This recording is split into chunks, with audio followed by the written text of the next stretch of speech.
چیز ہے جس کے متعلق یعنی کہ برادری کو اکٹھا کیا جائے گا، لوگوں کو جمع کیا جائے گا، جمع کرنے کے بعد سارے لوگوں کے سامنے ان کا ایجاب و قبول کرایا جائے گا، سارے لوگوں کو پتا ہوگا بھئی یہ ان کی جو اکٹھے رہ رہے ہیں یہ قانونی طور پہ اکٹھے رہ رہے ہیں، یہ جو اکٹھے رہ رہے ہیں ان کے ہاں جو اولاد ہوگی وہ اسی بندے کی اولاد ہوگی، اسی مرد سے اس کے بچے پیدا ہوں گے۔ اب بتائیں وہ بچے جو پیدا ہوں گے ان کو اسلام حقوق دے رہا ہے کہ جیسے نکاح ہوا ہے مرد پر لازم ہو گیا عورت کو کھانا بھی دے، پینا بھی دے، روٹی بھی دے، یعنی کہ لباس بھی دے اور رہائش بھی دے اسے، یعنی روٹی کپڑا مکان تینوں چیزیں مرد کی ذمہ لازم ہو گئی۔ یہ کس صورت میں ہوا؟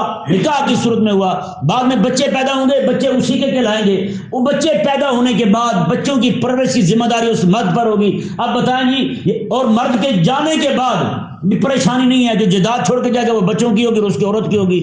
اب بتائیں نکاح نہ ہونے کی صورت کے اندر بچے جو پیدا ہوں گے وہ حرامی ہوں گے، باپ ذمہ داری لینے کو تیار نہیں ہوگا۔ بعد میں وہی عورت جو ہے وہ زندگی ساری خجالت میں گزارے گی، ذلت کی گزارے گی۔ وہ جب چاہے جب تک ان کا تعلق رہے، ذہن بنا رہے تو وہ اکٹھے رہیں گے، آپس میں منہ کالا کرتے رہیں گے۔ اس کے بعد جو ہے کوئی اس کو پوچھنے والا نہیں، کوئی اسے بتانے والا نہیں ہے، یا نہیں ایسا ہے؟ زندگی ساری ان کی ذلت کی گزرتی ہے، پھر وہ طوائفیں بن جاتی ہیں، وہ پھر کوٹھوں پہ جا کے جناب بدکاریاں کرتی ہیں، وہ اس طرح کی ضلالتیں ہوتی ہیں۔